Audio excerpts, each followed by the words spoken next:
let's begin. So this is where we get to geek out. Standards are of course technology standards. They are technical. The process of developing standards is painstakingly detailed and focused on the technology and painstaking in trying to reach consensus across different interests, national interests, corporate interests, and others. But they are also the architecture of so many systems, from going back to railroad gauges in the 19th century, and today they form the architecture of interoperability in so many ways, and foundations really for implementing policies, as we see with the AI Act and its heavy reliance on standards development for conformity assessment and really for fleshing out aspects of the substance. And increasingly as well, this is something we'll explore, is when it comes to AI, we've seen a new term introduced into the language of standards development: socio-technical standards. So clearly, when it comes to AI, some of the things are, some of the judgments are not purely technical. There are social components that necessitate broader set of issues and therefore a broader set of stakeholders in this bottoms-up bottoms-up process. So here we have with us representatives of international standardization bodies. Nushin Amirifar, who is a manager at Senelec, the European organization on standards development, that is charged with coming up with standards to implement the AI Act. We have online, hopefully, I heard there were some difficulties with the connection,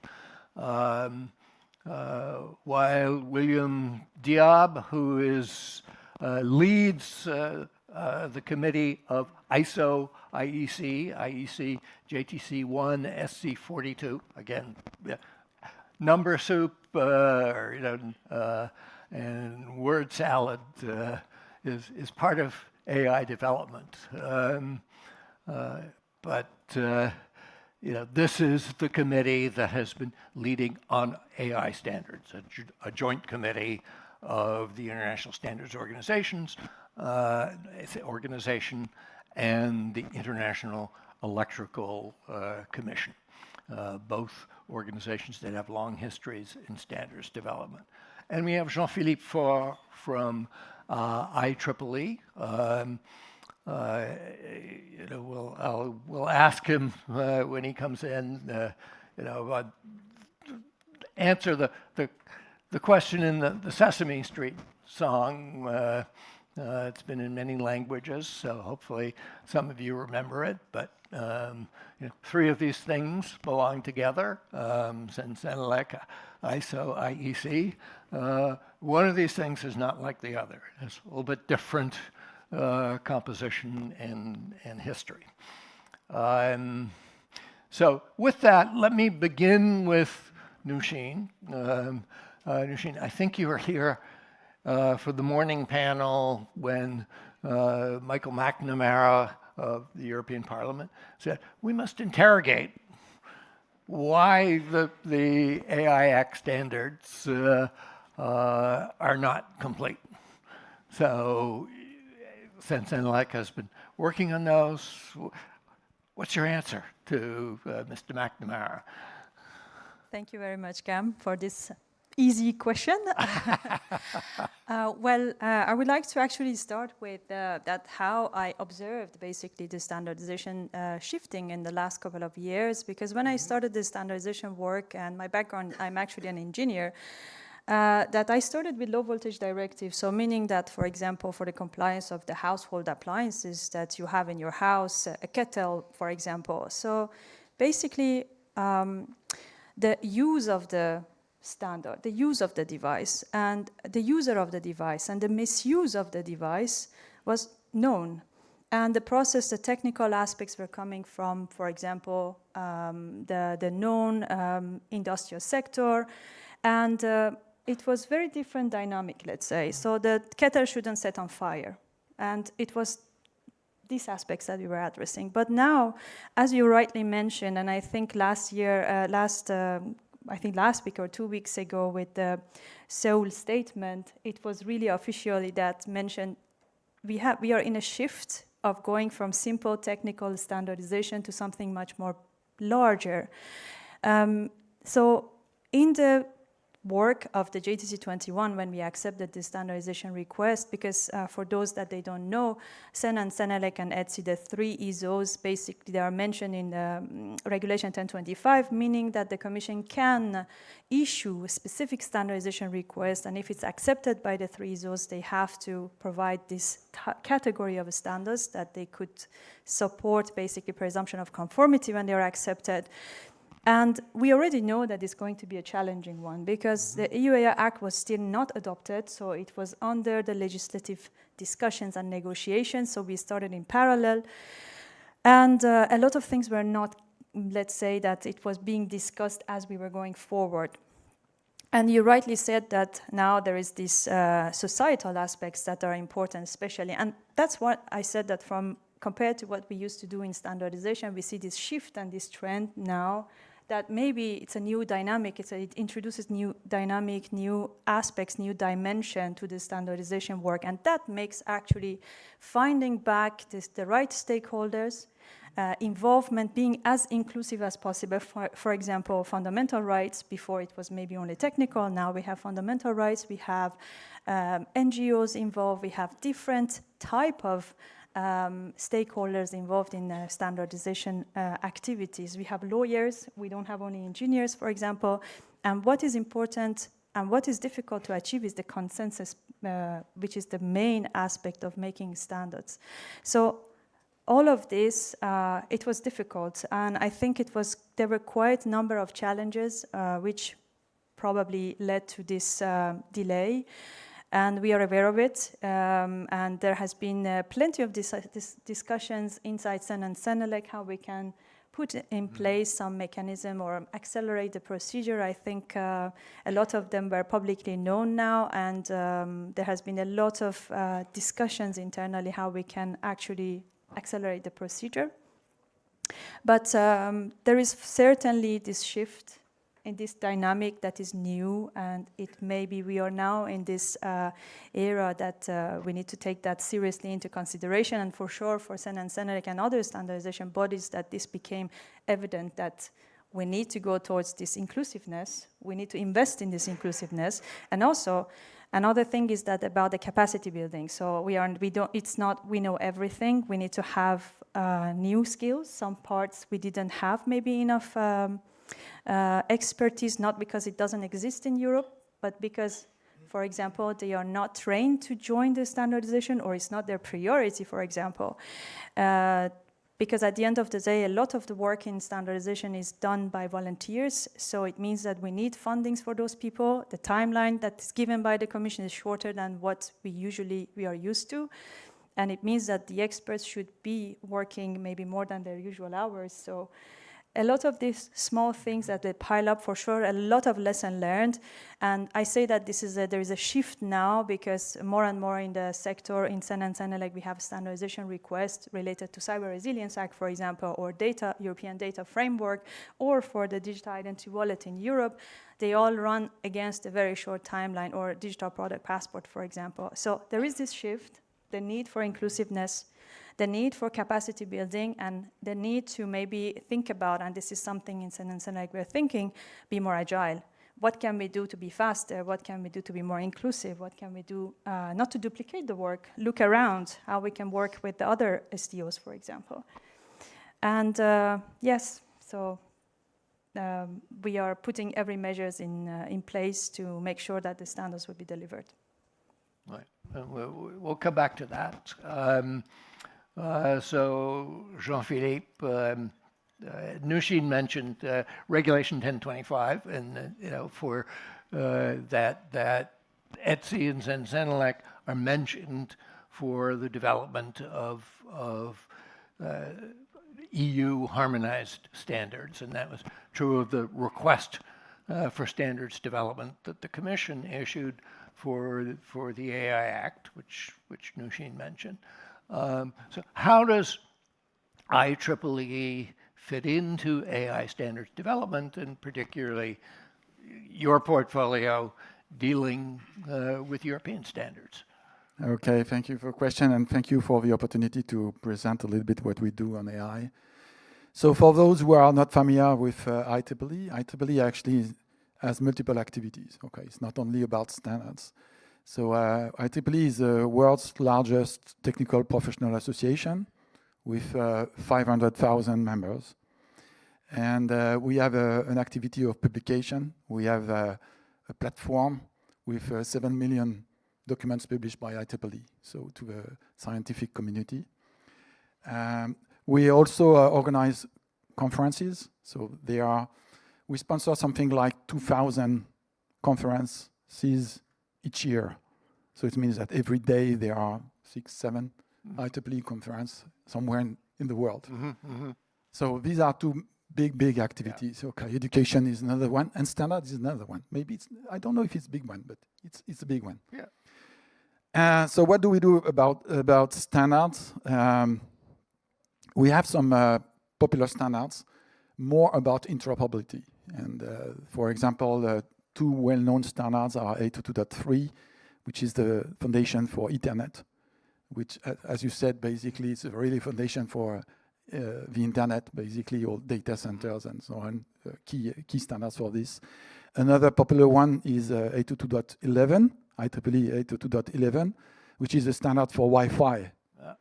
So this is really what achieves global interoperability. You travel worldwide and you can connect Wi-Fi. That's a demonstration of the power of standardization, if you want. That's the one I use as a leading example of what a standard is. Exactly. Yeah. So it's an illustration of what we can do with standards. Coming down to AI, so of course we have some activities on AI, and we had it's not only standards. We have something like more than 100 initiatives on AI. We have pre-standardization. So pre-standardization is a very key point to us, because our motto, if you want, is to bring people together to build consensus. So you need to bring people first before you build consensus and you achieve consensus. That's the motto of every standard Exactly, development yes. organization to some extent. Yeah. Exactly, yes. So this is why we have a program. It's called Industry Connection, and it allows people just to come together and to exchange, even on potential use case or needs or whatever, pre-standardization. Then we have standardization. So we have so it's working groups and so on, and I can explain later. And we have also a certification program, so to demonstrate conformance to standards and so on. So we have and trainings and so on. So it's a complete ecosystem, if you want.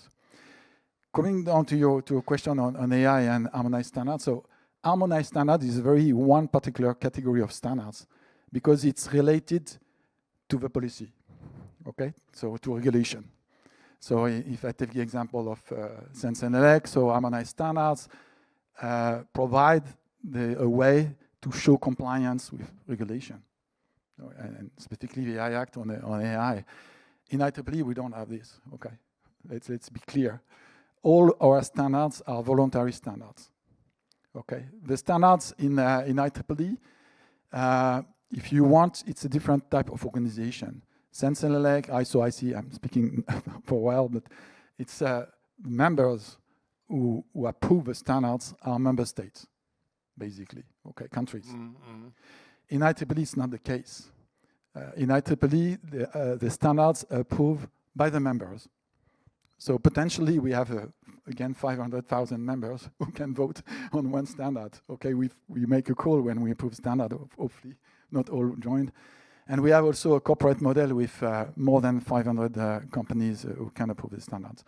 So again, it's interoperability. And also, important thing, it is in 2016, we identify a new need for standardization because IEEE is a very old, quite old organization, and it was purely technical, 100% engineers. And in 2015, 2016, we came to the conclusion that there was a need to go to socio-technical standards. So our mission is not only about interoperability and technical things, but about the use of a technology and to care about the consequence of using the technology. And we started an initiative, what was called Ethically Aligned Design in 2016, and we published this in 2016. So very long time ago, we were pioneer on that area. It was a big challenge. I remember at the time, I was the chair of a standards board in IEEE, so overseeing the development of all IEEE standards worldwide. And when I talk about this to people in IEEE, you know, there were only engineers in the room. So they look at us and say, oh, but we don't have the skill to do it. So we had basically to open the membership and to new people, to new type of people, you know, who were not used to standardization development. From university, and we did so. And this ethically aligned design initiative led to the development of the real standards, so the 7,000 series in IEEE, about basically everything about ethics. So 7,000 is about ethics by design. We have one about transparency, another one privacy, and so on. So we have a series now of standards. They are published already. Mm-hmm. And specifically for AI, we call it autonomous system in 2015. It was before AI, but now it's AI, and it's published. Yep. No, I remember when that came out, and I point to it as I think the first international AI ethics framework. Coming from a standards organization. I think it is also some demonstration that standards organizations can deal with the socio side of socio-technical issues, but that is a challenge going forward. Clearly, it seems Sensenelec is facing that. So I have a couple of questions on that. I mean, one is just going to the way that the AI Act works and the task that Sensenelec has. So, under EU harmonized standards,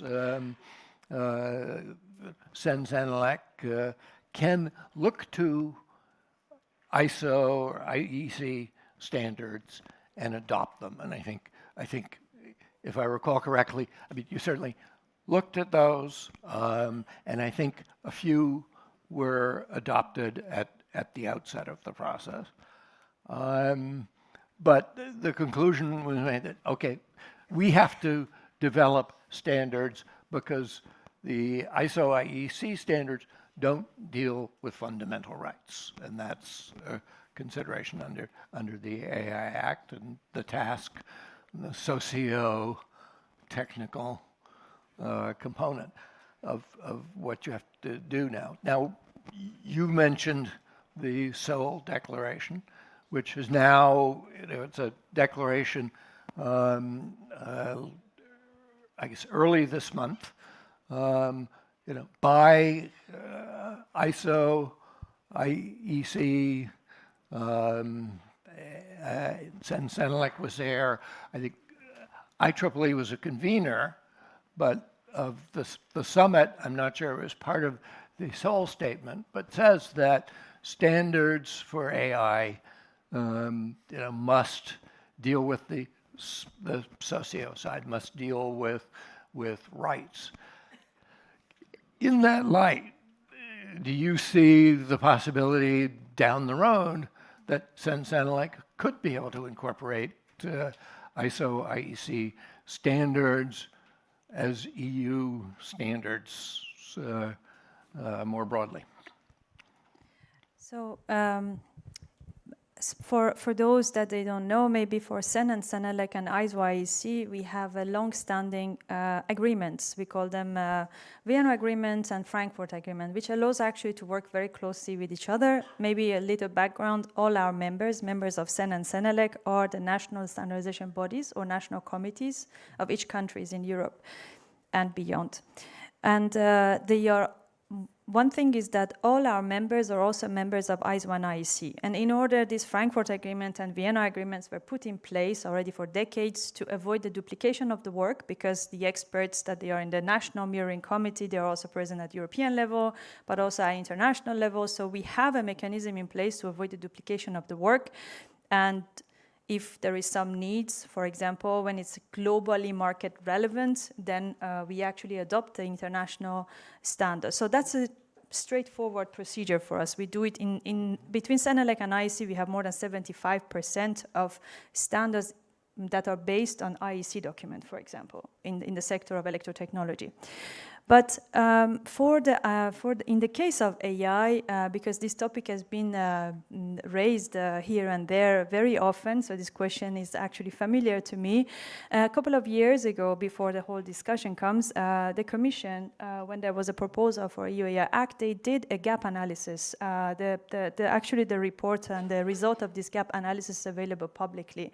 It was done by Joint Research Center, so basically they went through what is available already at international level. So plenty of the standards that they were developed by Subcommittee 42 or Subcommittee 27, which is on cybersecurity data protection, they were listed there. And the report specifically mentions for each of the high risk back then, for example, for conformity management assessment or for quality management, risk management, etc., where do they see a gap? It is true that, for example, certain aspects of fundamental rights were mentioned, but that was not the only one. So looking at, we want to have, if I recall correctly, we want to have, for example, things that are in the regulation or in the future regulation to become actionable for the provider, for example. But maybe this was one of the gaps that they felt, that there was basically freedom that was given to the manufacturer in the international one. That's more about the procedures. Here we want more actionable tasks and to make it fit to the to comply with the regulation. So there were some gaps, and we did actually, in the frame of EU AI Act, there are, I think, 3 standards that we developed. We are in parallel developing with the ISO IEC Subcommittee 42. So we do have a mechanism actually to work together, and we rely on that. I think the logging is coming from international side. So and then the famous 42001 is now being also being adopted at European level. So this is to avoid the duplication of the work. Now, you mentioned about the Seoul statement or agreement or declaration. For sure, it's a positive thing, and I know our president was also present there to provide feedback from President Sen and Senelec. And for sure, this is going to be also kind of like reinforcing what we have already, the mechanism we have already in place. So that's how I see it, basically. So, unfortunately, we don't have Wael Diab to speak for, JTC1 SC42. I'd love to sort of hear more about what some of those other standards are that are being developed, particularly as it relates to what Sensenelec, aside from the 42001 accountability standard.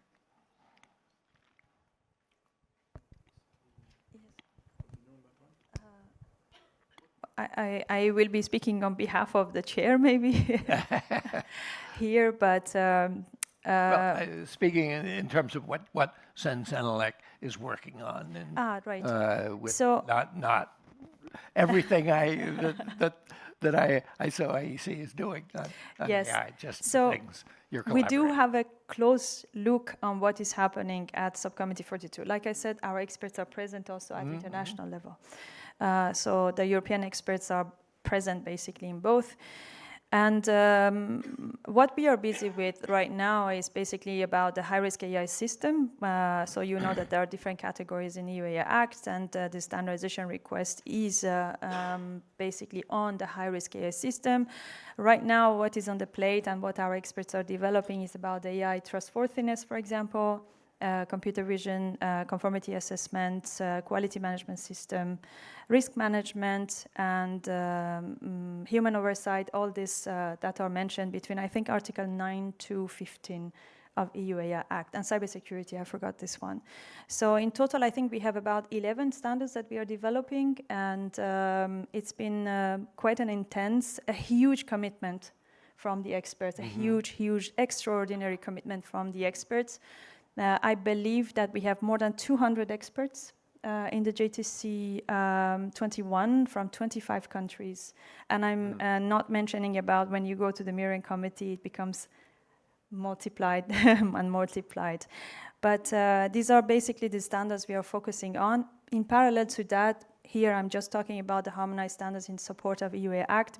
Beyond that, if there is a technical report, technical specification or other standards beyond the EU AI Act, of course, they are being developed, but it's less maybe put in highlights because everyone is now looking into the EU Act, but the JTC 21 also develops other types of deliverables in parallel or after the publication of at the international level. And I must say that we also have the mechanism that if in Europe we develop something to offer it at international level for international adoption. And Jean-Philippe, are you or your members interacting with the Sensenelec process? Yes, we do. Okay. Tell us more. Yeah, exactly. Yes. So I'd like. Yes. So Nushin mentioned a report from the Commission, about gap analysis, and actually it was very interesting because the Commission report from the Commission was not limited to JTC1 and ISO IC, and it included IEEE. And it was interesting to see that the Commission recognized that they were at the time, because it was I think 3 years ago already, and at the time they were already published standard in IEEE that could serve basically to demonstrate compliance to the AI Act, and it was a statement by the Commission. The only problem is that we don't have in place any real process with Sensenelec to make it happen. So we are in a situation where we have standards in IEEE. There's a standardization request on Sensenelec to develop standards for the AI Act. But there's no real standard process in place to reuse, if you want, the material from IEEE. Either it could be something like just something very easy, like referencing a standard. That's something very popular, when you need not to adopt a complete standard from another organization, but just to reference a clause or some definitions or whatever. Even this, we have no process for doing this. And the most thing, of course, is complete adoption standards. Of course, we don't have this. Or adoption with modification, which also could make sense because in IEEE we develop global standards. Our members are from 190 different countries, so it's really global stakeholders. So when you come down to Europe, for example, we can adjust, if you want, the global standards to more the context of Europe, and then adopt it as a European standard. But we have no process in place. And by the way, we have started, Nushin and I, a project 3 years ago, to explore a way of doing it on one specific IEEE standard, which is the IEEE standard 2089 on age-appropriate design. So this is typically this kind of age-appropriate design, which is typically this kind of socio-technical standards. It's for the protection of minors using the digital services. And since we had no process in place, we use another type of deliverable in Sensenelec, which is called a CWA. It's a Sensenelec workshop agreement, which is more flexible than standardization for some reason. And we took the IEEE standards and we tailored these standards to the European context. And the Commission participated in that effort and adapting the references to the European legislation and so on. And now we have a document which is based on the IEEE standards, adapted to the European context. And this document is referenced in the guidelines that the Commission released 2 months ago about the protection of minors under the DSA Article 28. So they published some guidelines to say, okay, you should follow these principles and so on. Age appropriate is one of the pillars recognized in the guideline. So first thing, good. And also, even in the text, we have 5 or 6 times in the text a reference to the CWA we made with Sensenelec. So really, I think that beyond the technicalities, I would say, process and so on, there are real good opportunities to leverage on the existing things and to share some results. So the point is really to streamline this kind of process about referencing standards, modifying or adoption with modification, this kind of thing.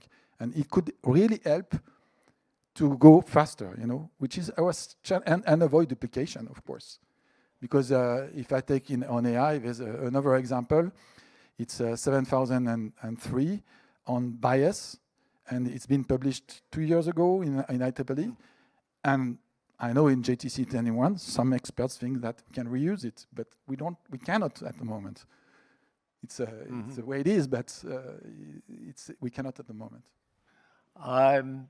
Is that just a function of competition among standards organizations, or is it law? I mean, what are the obstacles to that sort of cross-pollination?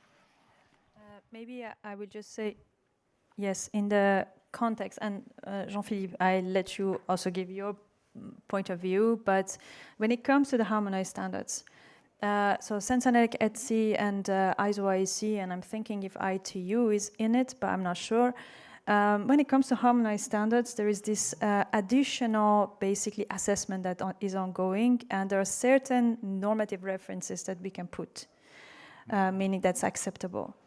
And to my understanding, IEEE is not in Regulation 1025, and I think this is, when it comes to harmonized standard, that's already a blockage. But I don't know if we are going to discuss this later or not, but officially with IEEE, we had a very successful, let's say, the CWA, which is a fantastic tool. Everyone in Sensenelec knows harmonized standards very much. It's the most known one, but I am a fan of CWA because I oversee the new technologies, so for quantum, for AI, or especially for interdisciplinary activities where we don't have a technical committee. So before even in the context of, for example, trusted data transaction, before even creating a technical committee where we could bring everybody, we started with this CWA, which is open. Everyone can participate. The draft is provided on our website. People can comment. You as an individual, you can participate and give a comment. And this becomes a kind of like a first step normative document. So it can be also the results from a research. I just want to build on what Jean-Philippe said, that to mention that this is also a sort of, there are two ways or multiple ways that we could work closer with different STOs right now, because that's another discussion, what we can do, CWA, and also we have guidelines how to work with other STOs through liaisons or partnership. So, but I think the main, and Jean-Philippe, I let you also give your point of view, that when it comes to harmonized standards related to Regulation 1025 as well. Yeah, please do. But it does seem to me, if the common motto is working together to build consensus, No, absolutely, yes. let's apply it more broadly. Right, exactly. So, yeah, here is the situation is that when it comes to harmonized standards, it's beyond sense and like, okay, because the one who makes the decision to make it an harmonized standards is the Commission by publication on the official journal. Okay, so the Commission makes the determination whether or not the standards can demonstrate presumption of conformity, can provide the presumption of conformity to the law. So it's beyond sense and like. Sense and like is a technical, is like IEEE. Okay, it's a technical body who draft, and this is extremely difficult job, by the way, because our job, I think it's the same for you and for me, is to translate the policies, so lawyer statements and so on, into engineering tools. Because our audience are engineers, the one who develop the products and so on. And we have to let them know what it means, okay? Because they are not lawyers. So the job of translating in technical requirements, if you want, for engineers, it is our job. And by the way, it's even maybe more difficult when it comes to socio-technical standards. Because if you talk about human rights, okay, then again, we are talking to engineers, and we have to send the information on engineers how to develop an AI systems which support basically human rights and ethics, values, and so on. And this is our job. But so to harmonize standards, yes. So the Commission is involved, and Nushin is right. For normative reference to harmonize in harmonized standards, we need permission by the Commission, and it's not something done yet. We don't have a permission from the Commission to do so. Yeah, and I think as well, ETSI is not part of the AI standards, isn't that correct? And has it played any role in input? Are they interfacing with Sensenelec on AI standards? So basically, you're right. When the standardization request is published, it is mentioned to whom. In the case of AI, it was only to Sen and Senelec, but the Commission is one of the clauses of the standardization request that it says that we need to make as much as possible to align with ETSI. It's with Sen and Senelec and ETSI, they have this basic cooperation agreement, so we can work on the different modes, and mode 4.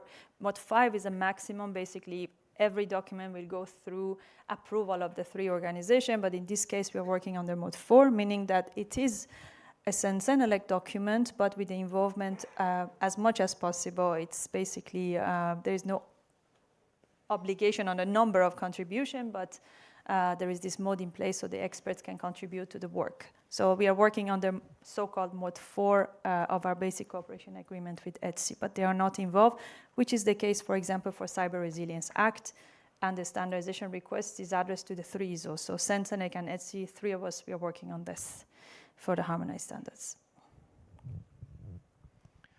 So I have a question to follow up on this socio side of things again, but I do want to invite you to tee up your questions.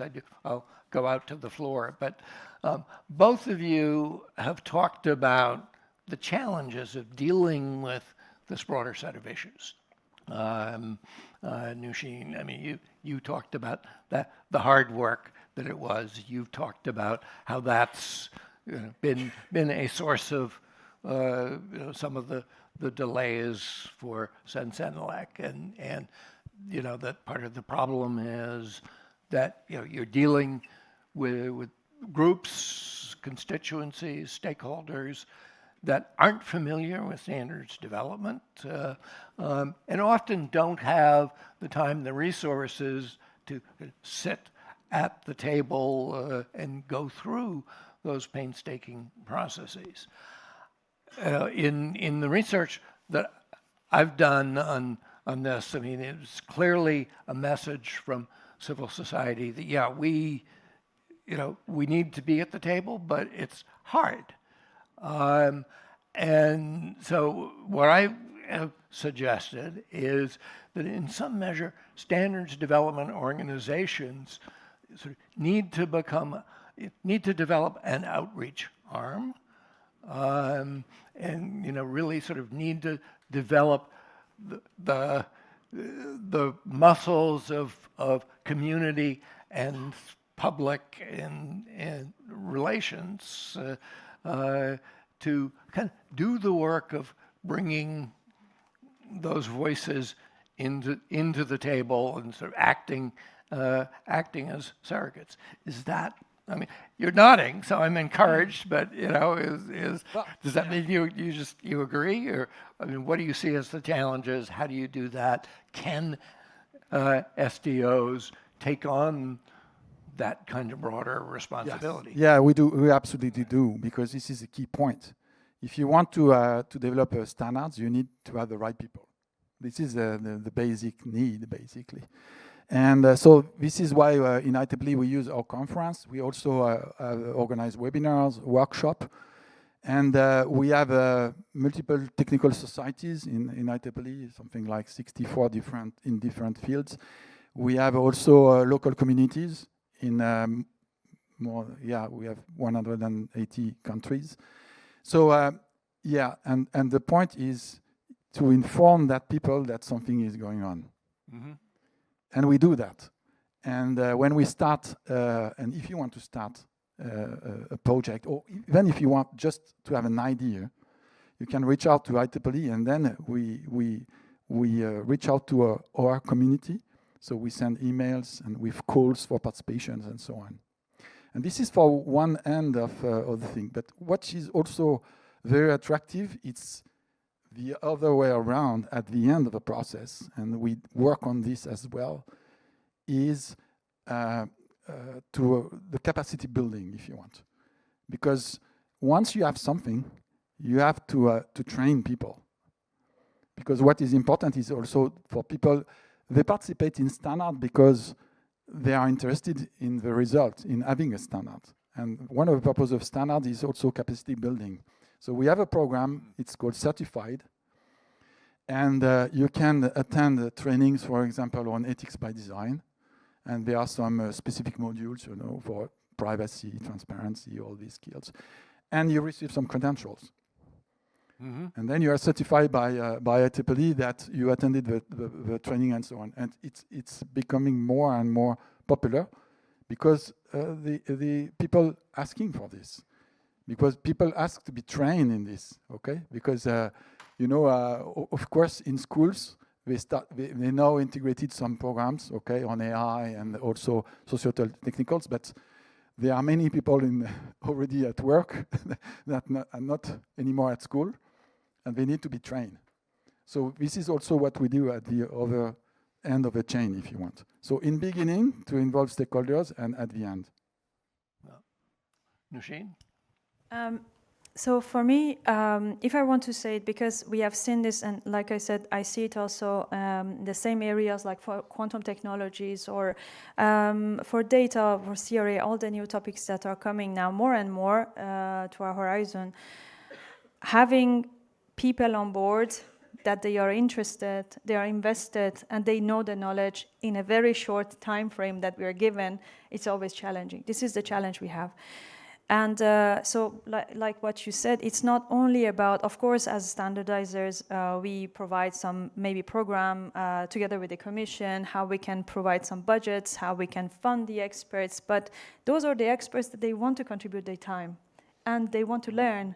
But there are so many other talents that exist that they are not, that the standardization is not their priority, and they don't want to contribute. So we would like to attract those expertise, and how we can attract those. This is let's say that the first thing is the awareness and acknowledgement that there is a gap, we want those people, and it's a collective effort. It's standardizers with the commission, with the council. We had the same discussion at the council, for example, how members can release some budgets and maybe make the standardization a bit more a priority, for example.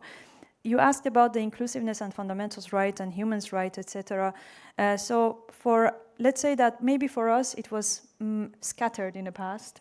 But when it came to the EU-AI Act, because EU-AI Act specifically says that the high-risk care system should not harm safety, health, and fundamental rights of the European citizens.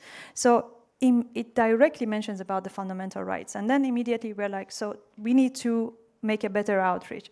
The first thing that was done was to create a task group on inclusiveness. So under the JTC 21, there's a task group on inclusiveness. They try to make as much as possible the outreach, have a newsletter that's monthly published to try to say at least what we are busy with, make people, and there is actually a good subscription to this newsletter. It's managed by ETUC, which is the European Trade Union Confederation.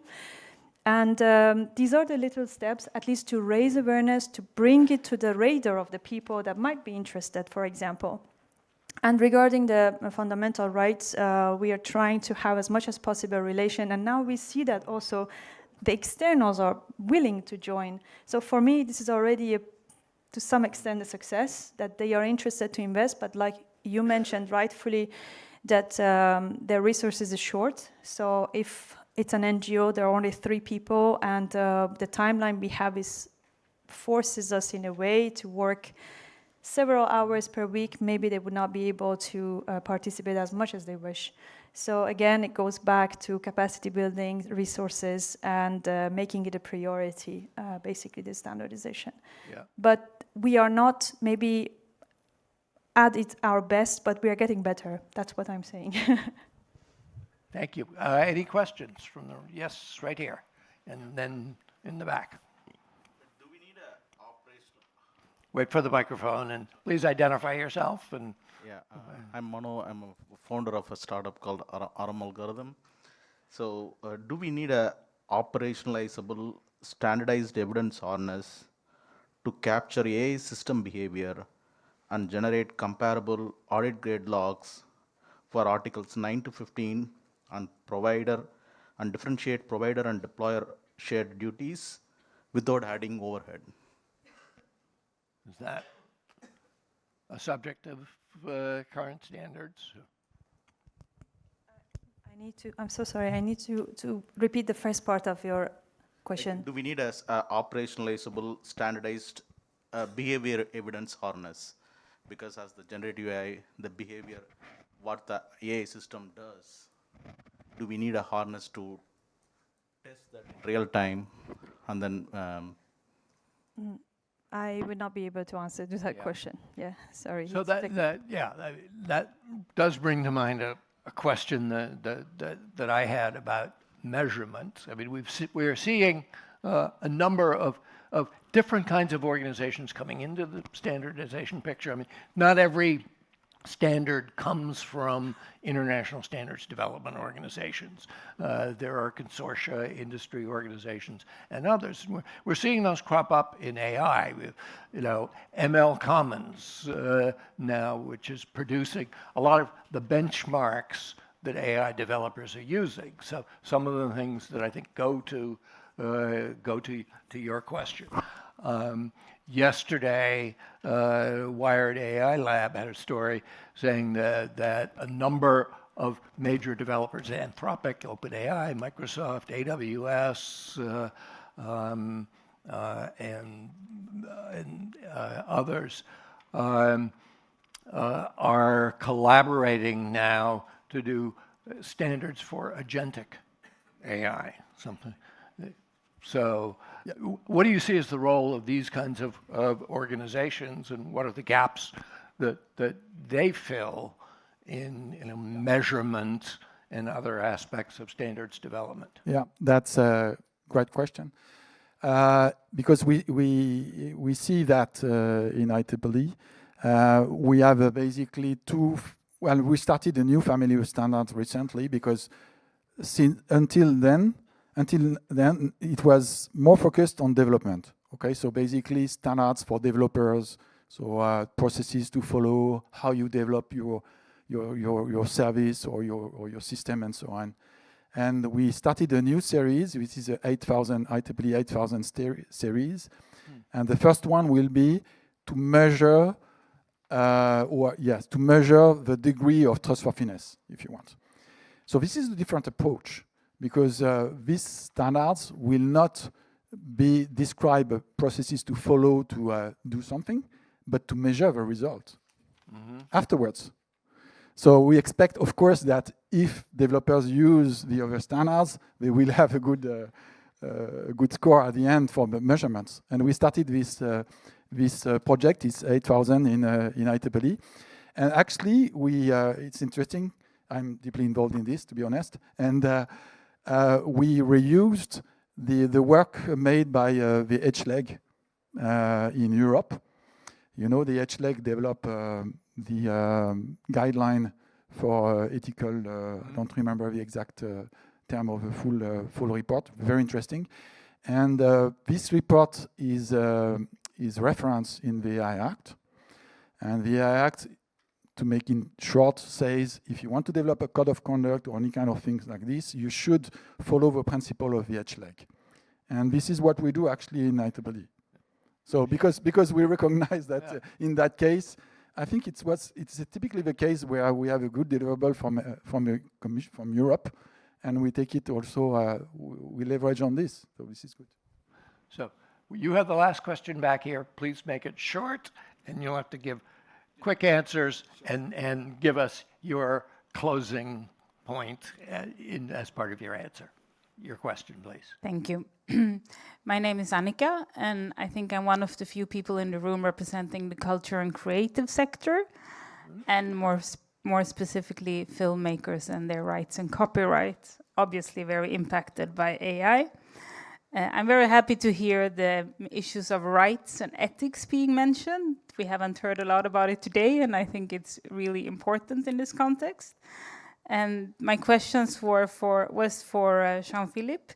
So you mentioned these ethical alignment design and the certification. Could you please tell me how do you follow it up somehow?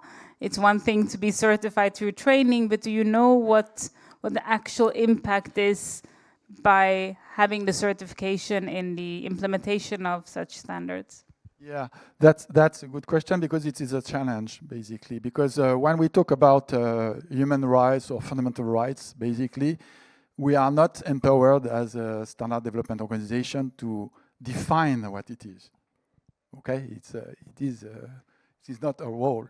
Again, our role is to enable people to follow the principles and to use these principles when they do something. And typically the engineers and so on. So, and what we certified, it is this.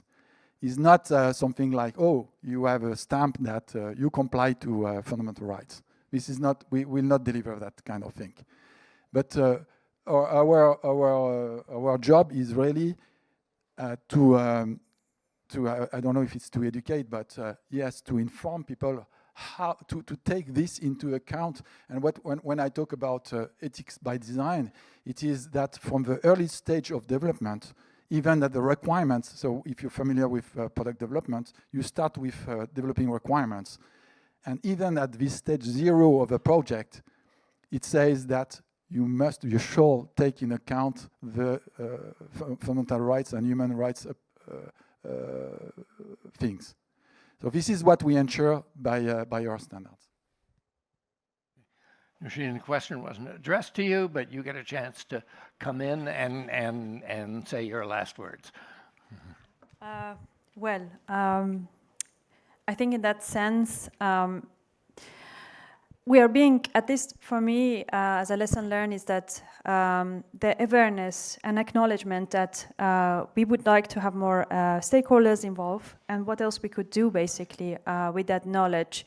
Of course, it comes with a challenge as well for us, because the way the consensus was made was within the known, for example, actors, but now we are introducing more and more input. So the terminology, maybe the word means this, the word is the same, but it means different for the different actors. So that will bring another layer of complication to reach to the consensus. But I think this is a way we need to learn, and we need to do this collaboratively. And if we don't try to bring everyone together, we'll not actually grow in that sense as well. That is my, if I need to say maybe some last words, is that basically making the standardization to contribute to the standardization. And what we need now is not necessarily more experts, we need the expertise, and we need the contribution basically, and how we can bring that knowledge that exists in different sectors that could be used for standardization, how we could bridge that gap and bring those contents basically to the umbrella of standardization, whether it be Sensenelec or ETSI or IEEE. So this is, I think, I would like this to be my last words, that we need to work on this. Yeah. Well, thank you. I've enjoyed the conversation. I hope you have, as I said at the outset, it's going to be detailed, but standards are really create the architecture of law and technology. It was an architect, Mies van der Rohe, who said that God is in the details. Thank you so much.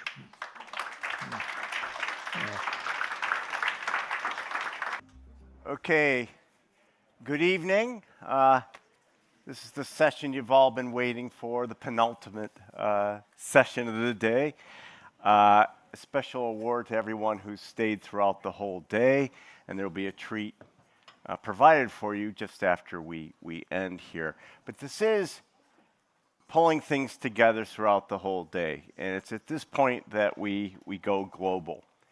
I started this morning, which may seem a lifetime ago, talking about how really we're just about to hit the 10-year mark of grappling with this problem on an international basis of how do you govern this transformative but incredibly promising technology. And it has to be international because it has gone viral, global. It can't just be every country doing their own thing. There has to be links at a higher level.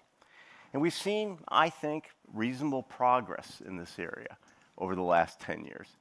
But really the question for my panel this evening is going to be, what do the next 10 years look like? Where are we going? Will the momentum continue to carry us forward? Or are we at a bit of an inflection point and something else is going to happen? So with that, I've got a great panel. I've got the center of the universe right now, European Commission, Ulla. I should put on my glasses to pronounce this last name, sorry. Hekilia. Okay. Advisor for international aspects of artificial intelligence, DG Connect. And it's great to have him. He'll be followed by an old colleague of mine, Karine Perset, who hopefully is online, the acting head of the AI and emerging digital technologies at the OECD. She will be followed by Emmanuel Gan, Chief of Digital Trade and Frontier Technologies Unit at the World Trade Organization.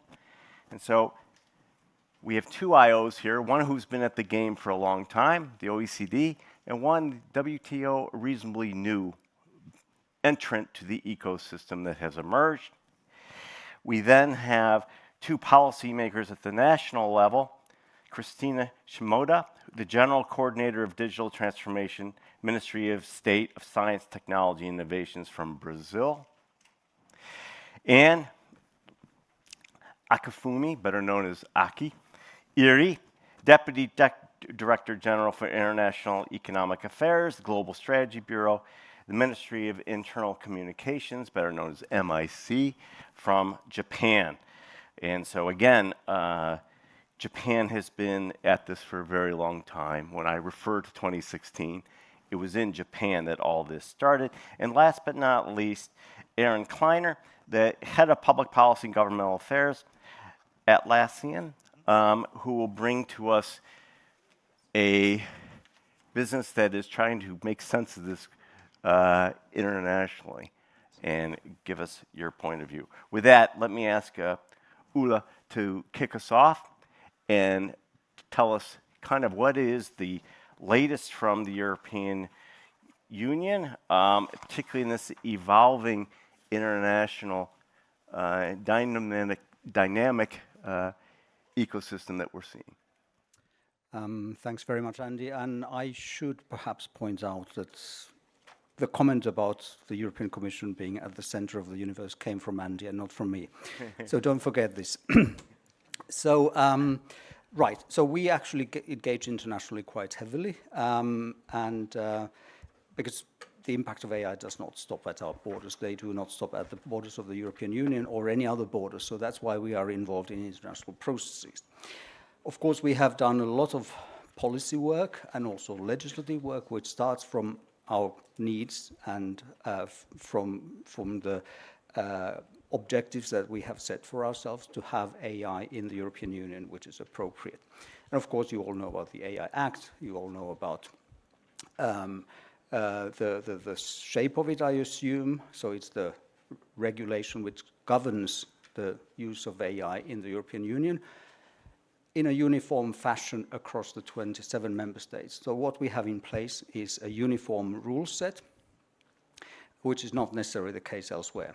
And this is certainly an advantage. And of course, even if we didn't have the AI Act, that does not mean that we would not have any regulation in the European Union, because the member states would have gone ahead. We've been in this process, of course, then in the recent stages quite open.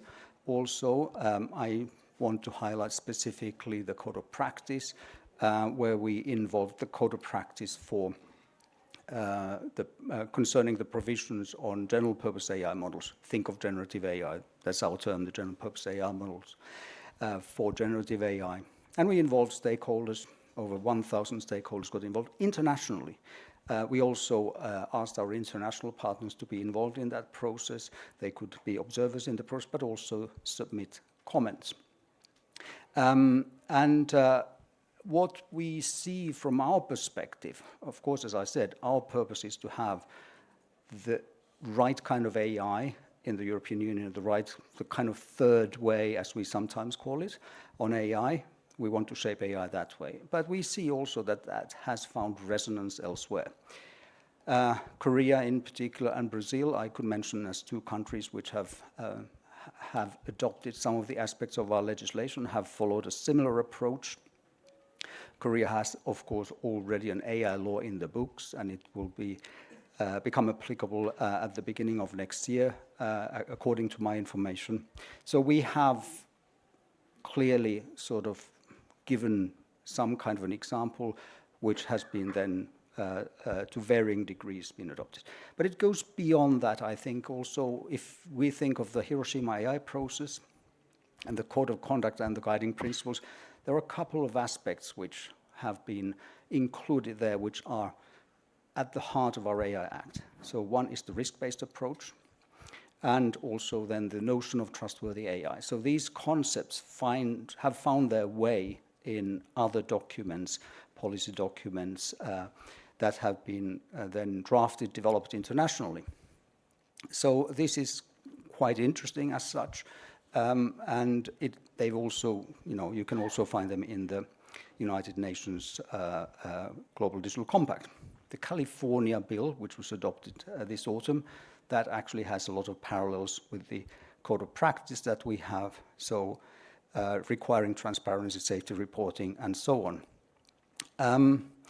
I should, however, mention also, because this is a misconception that we often have, we do much more than regulation. So in the European Union, we have now, because we are in the implementation stage of the AI Act, we are focusing more and more on innovation, capacity building, building up compute, so-called AI factories, AI gigafactories, increasing our AI development capacity. but also we're focusing on skills, and we are focusing on adoption. In the recent Apply AI strategy, we are focusing on 10 industrial sectors and the public sector, where we then try to boost the adoption of AI, because the benefits of AI will only materialize if we have adoption, but of course adoption relies on trust. So it all hangs together, from trust, regulation, all the way up to the support to innovation, capacity building, and adoption. So maybe I'll stop there as the starter. Now that's incredibly helpful for setting the scene and also showing some of your international links. There's common threads going through a lot of this. Let me turn to Karine Perset. Karine, welcome. OECD's been at this for some time. I know that personally, but I've also seen since my departure, you've really taken it to a new level. Can you tell me kind of what you see the future being, particularly the role of the OECD and some of the work you have underway? Sure. Thanks, Andy, and it's a pleasure to be able to talk about this remotely, even though I'm really sorry I wasn't able to make it to Brussels. I think I'd focus on transparency and in the way forward, complementing and of course complementing. I agree very much with what you have said on the risk-based approach and trust, and add to that the transparency component. And here I'd focus on what the OECD's been working on with different countries in different contexts, particularly Japan, as you started out, with the Hiroshima AI process reporting framework, and in fact transparency has been as risk-based, the risk-based approach and trust are core to the AI system life cycle. Have been treated as core, but since the 2019 AI principles of the OECD and the Hiroshima framework developed under launched under Japan's G7 presidency in 2023 to strengthen global cooperation on AI governance, really turns that transparency principle into practice. And so one of its key outcomes was the International Code of Conduct for Advanced AI Systems, which is basically a voluntary set of actions to guide organizations to develop AI that's safe, secure, and trustworthy. And last year, under Italy's G7 presidency, we at the OECD turned that code of conduct into something actionable, a voluntary reporting framework that we launched earlier this year, and it's available on OECD.ai, on the observatory, the OECD's AI policy observatory. And so this framework and this reporting framework is really the first sort of international mechanism of its kind, where it provides a comparable and structured way for companies to disclose and how they manage risks in advanced AI systems, and also to compare practices, compare best practices. And we received 23 submissions early this year, after launching the framework, and from these reports that were quite detailed, three patterns really stood out for 2025. First, that the alignment is growing quite rapidly, and you just mentioned different efforts the previous panel just mentioned different efforts on aligning on, for example, agentic AI standards or ways of doing things. So the alignment is growing, and companies are anchoring their governance in recognized standards. The EU AI Act, the OECD AI principles, NIST's AI RMF are those that came up the most often. That points to a shared approach across borders by companies. And we're talking about large developers largely, but also about large deployers. Second, transparency strategies are becoming much more audience specific. So on the one hand, we have for the B2C companies, we'll have things like public model cards, and then we'll have contractual and technical disclosures for enterprise clients on the B2C side.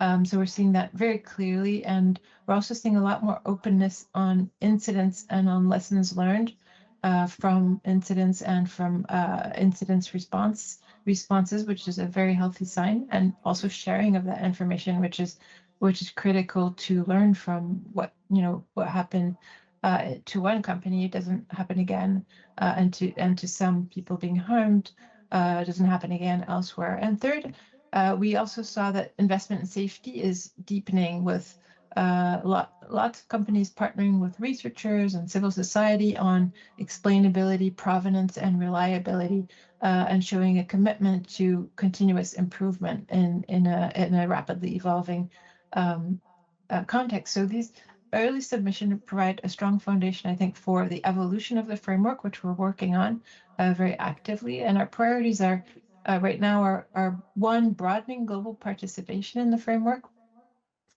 two, tailoring questions to different roles in the AI ecosystem. We were focusing on developers, and now we're broadening to down the value chain more to deployers in particular. And three, keeping the reporting framework technologically up to date and relevant as capabilities evolve. And here I'll go back again to the agentic AI, where that's going to change a lot of things for companies like Infosys implementing agentic AI systems. So ultimately, I think the value of this process that is the one I focused on in this introductory statement is really not just in transparency, although transparency is significant, but in building trust, interoperability, and common understanding. And those are the ingredients that we need to support meaningful international alignment in AI governance. And to, of course, to promote transparency ourselves, as I said, all the submissions are available for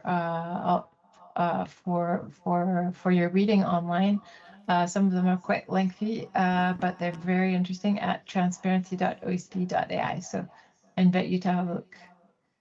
Thanks, Karine. That's a really helpful update on where you are. Let me now turn to Emmanuel. WTO, as I said, is a relatively new entrant to this portion of digital trade, the AI segment. Please fill us in on some of your work and where do you see it going and how you're fitting into this bigger system that's evolved. Sure. Yes, you're right. WTO members have, until very recently, mainly focused on more traditional issues related to digital trade. We've had discussions and negotiations on digital trade for quite some time, but the issue of AI is just starting to emerge in WTO committees. Most of our work has been research work. So we published a first report last year in November 2024 entitled Trading with Intelligence, that looks at the impact of AI on international trade and what AI means for trade rules and WTO rules. We published a second report in September this year, which was our flagship publication, the World Trade Report, also on trade and AI, but more with an inclusiveness angle. And so what we show in these two reports is that AI matters for trade and that trade and trade policies matter for AI. In our most recent report, we know that amid current tensions on trade and tariffs, I'm sure you're all familiar with those, AI offers a bright spot for trade. And we have some simulations in the report that show that AI could boost trade in goods and services by nearly 40% by 2040. So we call that the 40 by 40 effect. And it does so by reducing trade costs, by facilitating regulatory checks and compliance checks, by breaking down language barriers, by improving logistics and delivery times, for example. It does so also by boosting productivity, in particular in highly tradable sectors. And we estimate in particular that the impact on digitally delivered services would be the greatest. So this sector could increase by 42% by 2040. So significant impact on trade, but trade is also key to AI. In fact, it is the oil of the AI engine. We estimate that trade in AI enabling goods, so we're talking raw materials, chips, intermediate inputs. So we estimate that trade in these goods reached 2.3 trillion in 2023. And we actually published our latest forecasts in early October. And according to the latest numbers, trade in AI enabling goods totaled 1.9 trillion just in the first half of this year. So by the end of this year, and we don't have the numbers yet, it will have overtaken the 2.3 trillion of 2023. And what is interesting is that in the first half of this year, it increased 20% year on year, and 43% of the increase in trade this year is due to trade in AI enabling goods. So trade is central to AI, and we heard it. We heard about concentration of the AI supply chain, that it's very difficult to own the entire supply chain, so trade does play an important role. But it does require also an enabling policy environment, and what our research shows is that the number of quantitative restrictions on AI enabling goods has been increasing significantly. Quantitative restrictions increased from 130 in 2013 to nearly 500 in 2024. And many of those target exports. We also have a trade policy openness index in the report, which shows a lot of differences between and within regions. So all these points to the need for open, predictable trade policies and for greater attention to be paid to trade policies in AI governance. So we're determined to play a role in that space. And welcome. And I think it's very much aligned with some of the other directions internationally, try to get consistent rules and try to get interoperability. I think harmonization may be a step too far, but interoperability would be a good first step. Let me now turn to Christina. Welcome. Thank you for joining us from Brazil. And as the recent president of the BRICS, you made AI a focal point. We'd love to hear about that, but also just the role Brazil is playing as a leader within Latin America and the Caribbean region. Christina, please. Thank you, Andrew. Good evening for all. First of all, I'd like to thank you very much for this kind invitation, for all the arrangements that made it possible to join remotely today. For me, it's a great honor to represent Latin Americans here today in this important event. And as you know, Brazil today is mainly an user of AI technologies. However, last year we released our Brazilian AI plan with the ambitions to advance towards digital sovereignty. And as you has already mentioned, we are also advancing in our AI regulation with the AI bill about to be voted in our parliament. When we talk about digital sovereignty, we are talking about strengthening three essential pillars: computational capacity, data governance, and human capital. It means that we want to stimulate the development of AI solutions that reflects and respect local culture, language, and identity. For this reason, we are proud to be working with Chile on the development of a Latin American LLM, which will be integrating knowledge from all the Latin American countries and also from indigenous cultures in our region. This project represents both technological progress and also cultural recognition. On the infrastructure side, we are enabling an important cooperation effort with the EU, with strong collaboration with DigiConnect and DigiInfra. The EU-LAC supercomputer network involves 14 countries from both regions and will expand access to high-performance computing and contribute to reducing asymmetries in technological capacity. In the global perspective, I'd like to echo the comments from my colleagues, Mrs. Allison and Mr. Puchal from South Africa, India, on the previous section 4, because it's clear that we must strengthen the voice of less developed countries. It's not only issues about data sovereignty. Many countries face different realities and structural barriers that can limit full participation in global AI governance. Challenges such as meaningful connectivity, digital skill gaps, and underdevelopment digital innovation ecosystems. These have to be considered if you aim for an inclusive and equitable global framework. Fortunately, we share essential values with the broader international community. I would highlight inclusiveness, multi-stakeholder participation, and a commitment to responsible and human-centered AI development. In fields like such science and technology, as I'm for the Minister of Science, Technology, Innovation, it's often easier to identify a common ground and build bridges for cooperation. We also have strong examples of successful cooperation. Just with the EU, I can highlight the Bella Cable and the Copernicus partnership.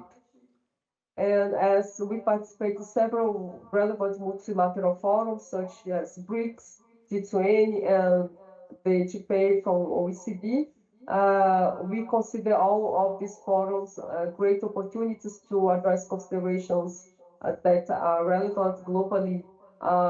For instance, the ones aligned in the CEO statement released last year, which highlights the importance of the social technical dimension and human rights in AI standards. For these reasons, we see great opportunities promoting an AI ecosystem that serves the global common good, and we know that it's only will be possible through international cooperation, built on trust, shared values, and mutual respect. So thank you very much for this opportunity. Thank you, Christina. It's great to see Brazil exerting itself and playing this leadership role. Let me turn to Japan, that has been playing a similar leadership role for a long time. Way back in 2016, it was your minister who was launching this, who is now the prime minister. And so I'm curious to hear from Aki, how does Japan, who's been at the forefront of this for so long, where do you see the future going? Thank you, Andy. Thank you, Andy. My name is Aki, and I'm here on behalf of my ministry, Ministry of Internal Affairs and Communications. And we have actively contributed to discussions on AI governance, particularly within the G7 and OECD. And I was involved in, as Andy mentioned, 2016 G7 AI development principles. So I'm very honored to be here. So let me explain very briefly our recent work. So to further advance the Hiroshima AI process, we are expanding outreach through the Hiroshima AI Process Friends Group. Now, nearly 60 countries participate in this group. Participation includes countries in Latin America, Southeast Asia, and Africa. So we plan to hold an in-person meeting of Friends Group in Tokyo next March to discuss AI governance. Tokyo is a bit far from here, but we are looking forward to having a meeting for Friends Group. And in February this year, we have the Partners Community. It was launched as a voluntary framework to support AI, the Friends Group's activities. So it involves private AI-related companies and international organizations such as World Bank, UNDP, and OECD, and etc. So they are endorsing the spirit of Hiroshima AI process. So we would appreciate if we have more international organizations in this community. And in April this year, the OECD, thanks to OECD's work, and the OECD published the first responses to the reporting framework, as Karin explained before. The reporters are not limited to AI companies. So for example, a school, I think it's a private school in Korea, South Korea, submitted a report. So we would like to encourage more companies and organizations to participate in the Partners Community and the reporting framework. So I think the OECD is one of the ideal forums. So I mean, countries can engage in evidence-based discussions. So Japan is collaborating with the OECD, for example, to promote enhancement of AI governance in Southeast Asia regions. Even as various approaches are adopted in different countries, I believe transparency, as the previous presenter mentioned, safety, as some presenter said, trust, and accountability can be grouped as common elements. So, and I think OECD AI principles serve as a useful reference. So I hope Hiroshima AI process we call HYPE, based on the OECD principles, can contribute to ensuring the interoperability of rules across nations. So today, I look forward to hearing the insights of all participants. Thank you. Thank you, Aki. And let me just conclude with the business perspective coming from Aaron. How does a business navigate some of what you've just heard? And to some extent, maybe you can even bring in the Australian perspective as well. Thank you, Andy, and thank you to Forum Global for organizing this event, and to my co-panelists. This is Atlassian's second year participating as a sponsor. Really pleased to be here. I'm going to open today by telling you more about Atlassian so that you understand who we are as a company. I'll share about our footprint in Europe, given that we're in Brussels today, and then talk about our role in the AI value chain. So first, about Atlassian, we are an enterprise software company. We sell B2B. We operate in three primary areas: project management, service management, and DevOps. Andy mentioned our Australian roots. We were founded 25 years ago in Sydney, Australia. That's where we remain headquartered, and that's where our CEO sits today. But we are a global enterprise. We are incorporated in the US. We're publicly traded in the US. In fact, we just celebrated this week our 10-year anniversary as a publicly traded company. I lead our global public policy and regulatory affairs shop. There are 2 of us in the US and 2 of us in Australia. And between all 4 of us, we look across our interests globally. With regard to our footprint in Europe, we have 300,000 customers around the world. About 1/3 of them are here across the member states. So that makes Europe a really primary focus for us. We have offices in Poland and the Netherlands, but we operate from a remote first operating model for our employees. So we have people sitting across France, Germany, several other member states, which really gives us a great sensor network in terms of what's happening in different countries and different jurisdictions, if you will, across the single market. With regard to AI, which is, I think, what we're here to talk about, I'd like to put us in the context of the AI value chain, because I think where you sit really defines kind of your perspective. So we are downstream from foundation model providers like LLMs, and we are upstream from deployers. We're really sitting in the middle. And from that standpoint, I guess under the AI Act, you might consider us a GPAI systems provider. We're not a model provider, rather more of a systems provider. And much of the policy work that's been discussed today is really about model regulation and sort of model governance. We are downstream from a lot of that, and so we absorb a lot of the information that comes from models, the model developers, and at the same time we take insight from what those model developers are doing and transparency and so forth. We incorporate that into our own operations and programs.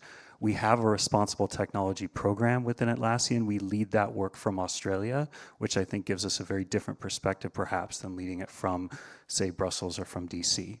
In terms of our products, which I think are also important to mention because it speaks to the openness that you see in the AI ecosystem today, our primary AI product is called Rovo. It functions across our products. If you've ever used Jira or Confluence or Loom or Trello, Rovo operates across those products today by enabling you to work more efficiently and more quickly. So it might help you summarize a document or draft text or, assess what you need to do on a given project. Now, what's interesting about how that works from the standpoint of openness is we use the Model Context Protocol, or MCP, to enable third-party applications to come into your Rovo search or your Rovo chat. So if you're running a robo search, you can bring in information from Slack. You can bring in information from Google Drive. That works the other way around as well. Taking an example from Mistral, if you're in Mistral's LeChat product, you can bring in your Atlassian connectors as well. You can bring Jira and Confluence into that interface inside the Mistral product. And I bring all that up just to illustrate there's a lot more openness and interoperability than perhaps folks may understand that's actually happening now today in technology products. Now, as a company with a foot in Australia, a foot in the US, and many feet, I would say, in Europe, the geopolitics of AI are very real for us, but at the same time, our customers are really focused on practical use cases and understanding how to get deployment right. And so that's what we're here to talk about and sort of contribute to the dialogue today, and appreciate the opportunity to do so. Great. I think that sets the table very well. I'm going to ask one or two questions, then open up the floor. So I want people, okay, good, to begin to warm up on their questions. Let me just ask one, really, somebody who worked in an international organization for a long time. We haven't heard the word UN mentioned much in this panel. We had Ambassador Amandeep Gill provide his video earlier outlining the Global Digital Compact, some of the work they have underway, their scientific panels coming forward, they're doing this policy sharing apparatus, and also we know that China is beginning to really endorse that process and throw its weight behind it. Simplistically, this means that there's two kind of approaches out there. One is this networked kind of what Elinor Ostrom would call polycentric governance approach that moves at different speeds but goes in depth in different areas, whether it be safety or standards, at a variable rate, versus a more centralized UN-led but more inclusive process, which is the other. How do we navigate between these two? Where does someplace like, say, the European Commission or the WTO or Japan or businesses, the OECD or Brazil, come in between? And sorry, we are running short. If you could try to answer that quickly, because I do want to get to the Q&A. You want to start us off, Ulla? Right. So indeed, the quite remarkable development over the past couple of years has been the role of the UN. So we had two AI resolutions in 2024, one led by the US, the other by China, and then, of course, the Global Digital Compact with its two main AI-related deliverables, the scientific panel, as you mentioned, and the global dialogue, which will soon become then operational. And there we, of course, from our perspective, we wanted to ensure the independence of that panel on the one hand, so it's made up of independent experts, and also to have the global dialogue as a multi-stakeholder process involving stakeholders, and not just have it as an intergovernmental process, because we do see that the role of the stakeholders is very important in this process and in AI governance overall. Otherwise, it would not be complete.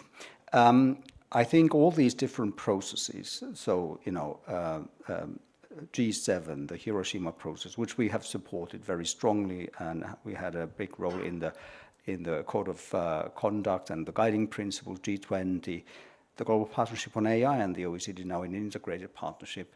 Then, of course, there's the network of AI safety institutes, which now has a new name, the International Network of Advanced AI Measurement, Evaluation, and Science.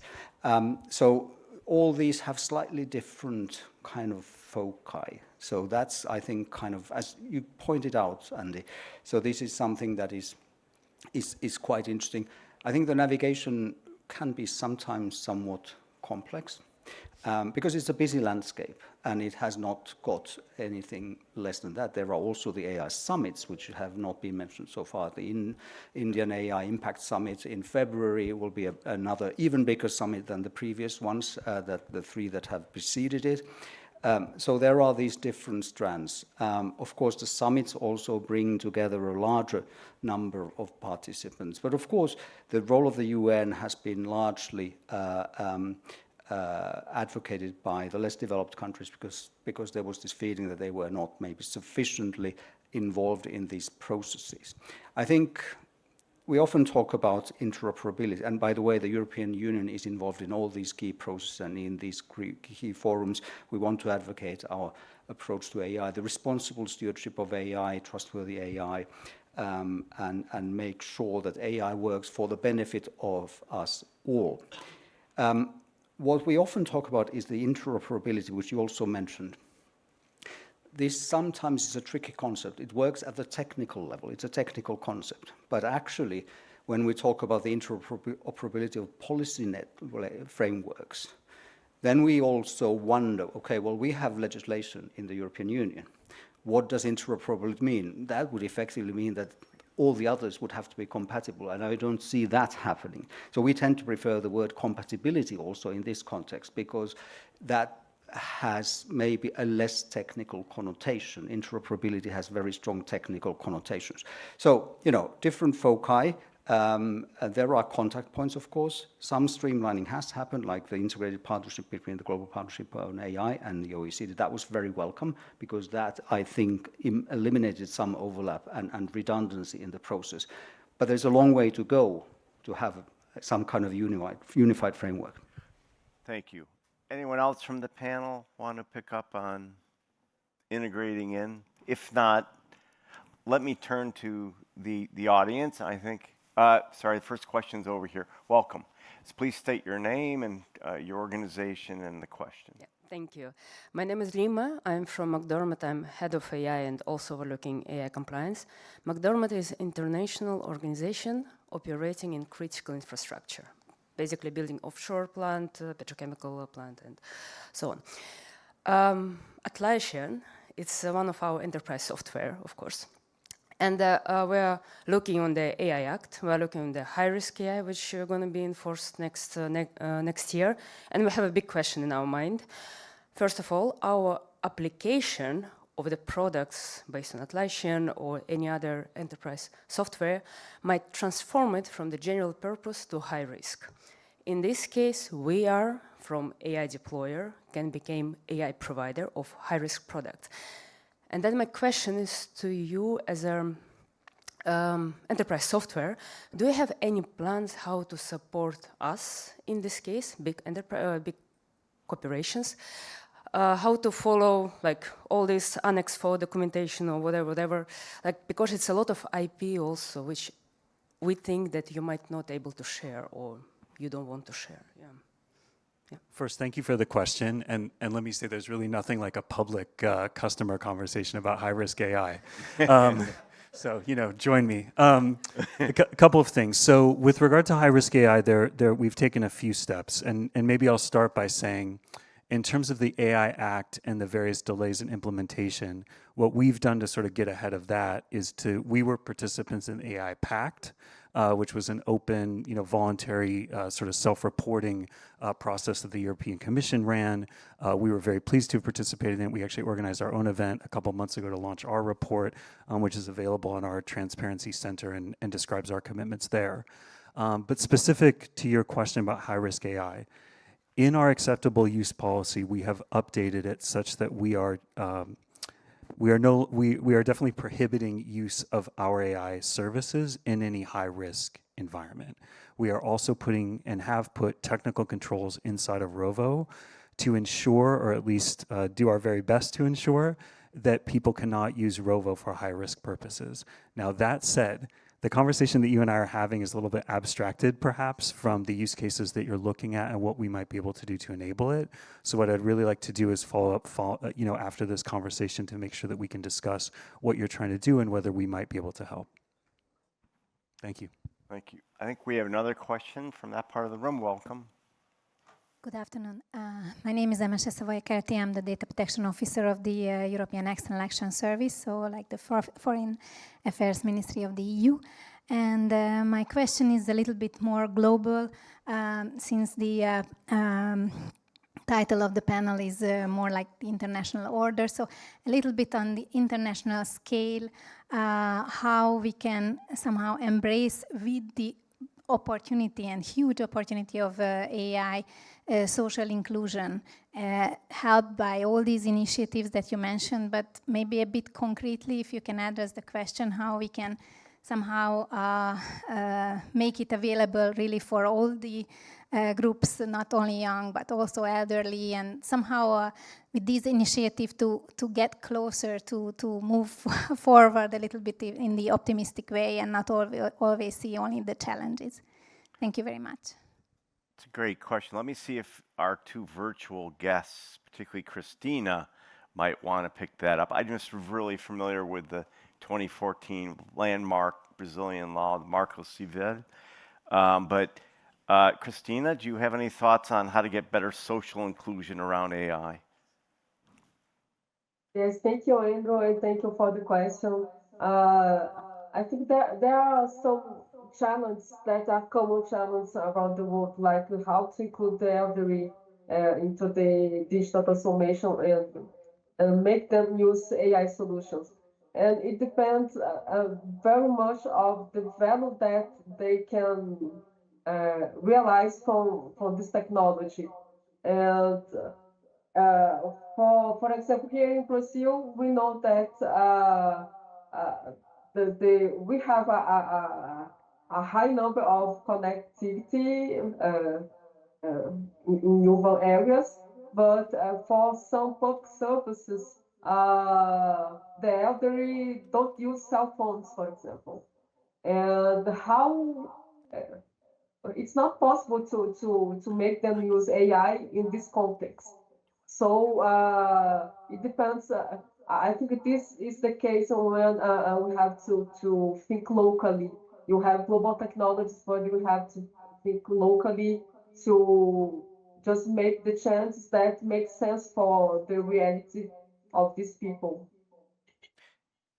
Thank you, Christina. I just want to turn the question to Aki as well, because I'm familiar with Japan has a kind of at the forefront of an aging society, and I think my understanding is there's been some very good efforts at outreach and social inclusion of your more aged population, which sometimes struggles with technology. Thank you, Andy. Actually, we have very serious aging society problems. So I think based on our experience, we can introduce some policies for the use of AI for tackling aging societies. Actually, elderly people do not understand the benefits of the use of AI. So even though we think social inclusion is very important for Japan, but most of elderly people, especially in rural areas, it's very difficult to use AI.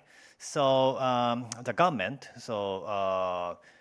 under the leadership of Prime Minister, we are considering new basic plan to promote AI. So I think it's expected to be formulated soon. So I'm not able to explain the whole picture of the basic plan, but we think we will take a holistic approach. So, for example, education or promoting, having a chance to teach how to use the AI to elderly people. So in schools, we can provide specific materials about the use of AI. We are using the holistic approach to promote the use of AI, especially for elderly people. And from the industry side, using the AI can help. Shortage of, for example, countering the shortage of human resources. So I think we need to explain the benefits of the use of AI to companies as well as elderly people. So we are now preparing for the basic plan based on the international discussion. So please wait and see. Thanks. I think there's lots we can learn from each other in these use cases. Ulla, did you want to contribute? Yeah, if I may just comment on, so basically as part of the activities international activities, international engagement of the European AI Office, which leads the international engagement in the area of AI of the European Union. So we have also a topic area. We have colleagues working on what we call AI for good. So this is basically looking at solutions, existing AI solutions, and applying them to real-world issues, for example, disaster management, but also as one particularly important area, health. And this is what we're working on. We're then reaching out also to less developed countries to help them address these problems with these solutions. And then internally, because the question is also largely internal, we have a full team on dealing with AI for health and health-related aspects in the AI office. So we're developing solutions in this area, which is obviously a very promising application area for AI. Maybe just throw in my 2 cents before we go to the third question is, I think it's very important to have these people in the room when you're developing some of these policies. I'm struck as I deal with a lot of 20-year-olds about some of their concerns are much different than those of us in the room. They're really worried about jobs and where that's going, but they're also incredibly sophisticated users of this technology. Do not underestimate their capabilities. It is a hard time to be a professor. Please. First of all, thank you very much for such amazing closing of our day. I have first, my name is Veronika Miltseva. I'm an expert for the Ukrainian sandbox with the Ministry of Digital Transformation. I always take part in our working group which elaborates our own LLM. And I also mentor a lot of tech companies, tech startups who are going to the US market and the European Union market. And what I have really see as a lawyer, as an expert in risk assessment, because I also was trained by Alan Turing Institute on Hudaria. It's a risk assessment system. We are talking a lot about policies, requirements, standards, and then we obtain a lot of questions. Oh my God, maybe we will be classified as a high-risk company, etc. What we have to do, and what I hear from such tech companies, like, first of all, they are a little bit afraid about different things like policies. Tech guys, they don't like such things, and they see these policies like a simple basis which they have to have, and that's all, not to be liable according to the law. I would like to obtain from you maybe your comments and opinions, because I thought, for example, that while using Hudaria, it's a system which we use actually in order to help tech companies to be compliant with their rule of law and human rights with their AI products. But when we actually trained such companies with this system, we see that actually it's not only regarding human rights, because honestly, also, tech companies, they don't care a lot about human rights, to be honest. Really, only penalties scare them. But we have seen that normally such things like Hudaria can help also them to see something which is not seen in their process, and to help them not only to be compliant with the human rights, but maybe to improve their business processes, etc. So, and the same thing can happen with policies, I think. So maybe, how do you think? Maybe the approach can be a little bit changed, a little bit, maybe through communication to business, etc., not to be afraid of different requirements, classifications, risk assessment systems and policies, and maybe to help them to see the value for their business. Thank you. Thank you very much. Aaron, do you want to take a hit at that one? There's a lot to unpack. So I'll do my best in maybe a minute or two. I would say from an industry perspective, and speaking for Atlassian in particular, I would not describe us as afraid or fearful or reticent to address any of these topics. In fact, one of my colleagues, Julia Robinson, she's our Senior Director for Human Rights. She's a key contributor to our sustainability report, which I believe we published just mid-November, which includes sections on human rights. So, this is an area that we embrace. But I think the disconnect that you're speaking to, which is an important one, is that some of the ideas and the concepts that we talk about in rooms like these, it's comfortable to be a little loose, let's say, right? What exactly is sovereignty, for example? We've gone from minerals to models today when we've talked about sovereignty. What exactly are the human rights obligations that we need to uphold? What's our role in that versus what's the role of a government or a multilateral institution? And so to your point on value, right? I think the critical thing is defining a requirement set that a business can project into to understand what a business needs to do, and an understanding on the customer side that there is a draw or there is a benefit from working with a business that upholds those particular requirements.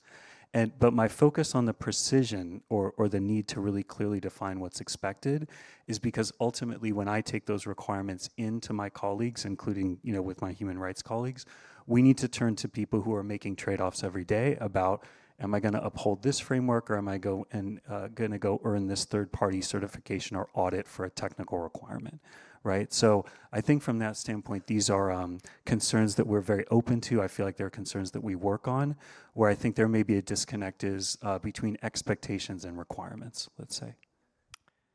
Thank you, Aaron. We're in the final 4 minutes. If I don't see any other hands up, I want to ask kind of a lightning round to the panel, and I do mean lightning. So, 'tis the season. What's on your Christmas list for Santa, or whatever list for Santa, sorry, about advancing a global AI governance in the coming year? And Aaron, you look like you're ready.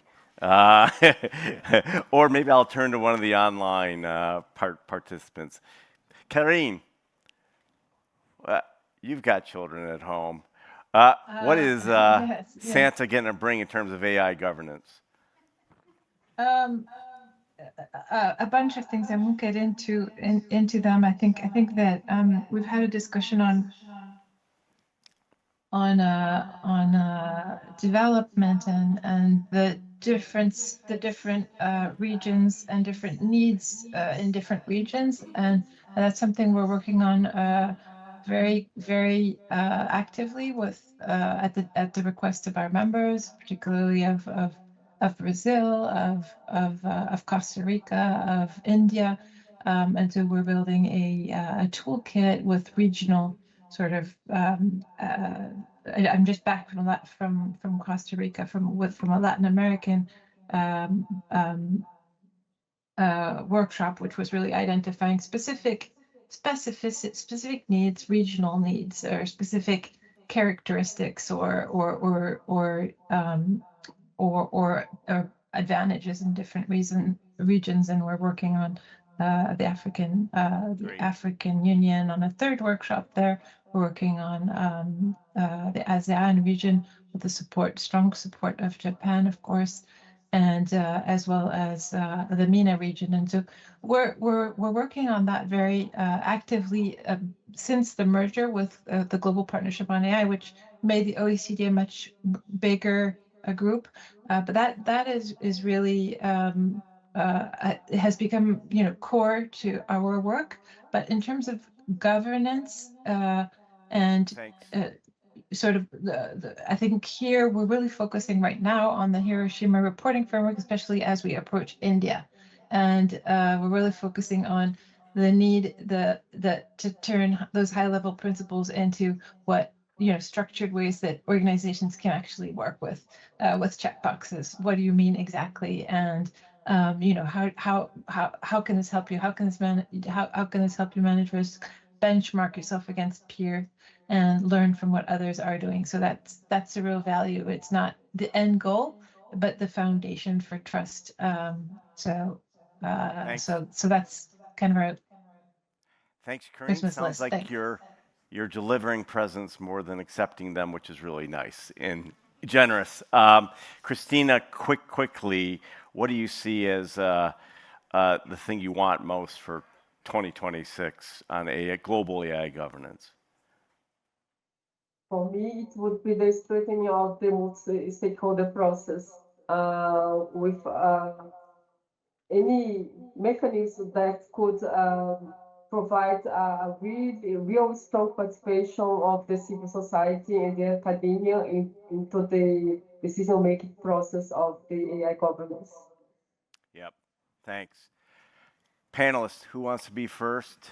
Go ahead, Manuel. Yes. Can you hear me? Oh, yes. Yeah. What I would like to see is more coordination and cooperation between the different entities involved. We heard it's a very crowded space. Yes, it is. And one thing that I hear from delegations is that it's very hard to follow what's happening because there are so many different fora. So I think we could do a better job at coordinating, avoiding overlap, and really focus on where we can make a difference. Great. Thank you very much. Ulla. So, coming from the country where Christmas is the biggest thing in the year and probably the biggest Christmas in the world, I have to answer this question, I suppose. My answer is very similar. Streamlining. Let's not create new structures. Let's not create new processes. We have enough of them, and we should maybe try to streamline. Thank you. Thank you. Aki.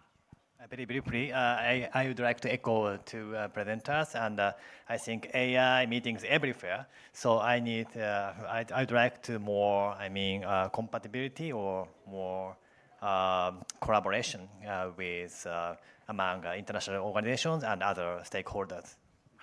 Great. Aaron, business gets the last gift. Yeah. Digital omnibus, and let me explain why. I think countries around the world are looking at EU AI Act implementation to try to figure out how much of it they want to emulate. And I think if we give more time for the Commission and its partners to do their work, we will see proper implementation, which will ultimately inform other structures around the globe.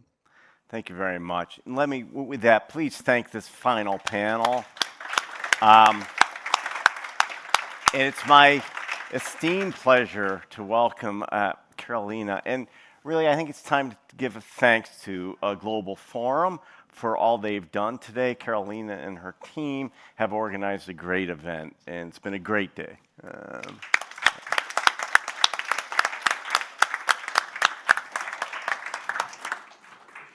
Good afternoon, or should I say good evening? It's pretty late. I appreciate it's been a long day.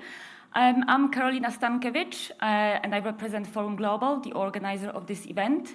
Some of you probably familiarized the name. I sent a lot of emails.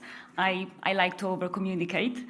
As we come to the end of this year's International AI Summit, I would like to extend my sincere thanks to all of you gathered here in person and remotely, for being part of this long day of thoughtful discussion, collaboration, and forward-looking debate.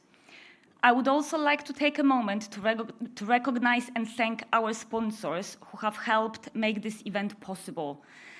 Our sincere appreciation to Accenture, Atlassian, CrowdStrike, HPE, Indeed, JP Morgan Chase, and Microsoft. Many thanks to our media partner, MLEX, for their continued engagement at the summit. Special thanks to the EIT AI community for hosting the workshops this afternoon as part of the broader activities surrounding this event. We are very grateful to our knowledge partners, the Forum for Cooperation on Artificial Intelligence, for their valued contribution and collaboration, Cam, Josh, Andrea and Andy. I can't see Andrea. Thank you so much for your help with everything. Finally, I want to thank my team at Forum Global, Claudia, Kieran, Mel, Tamas, and of course, Annalise. And now, please join us for the cocktail reception just outside the room in the foyer, and I look forward to seeing you all next year. Thank you.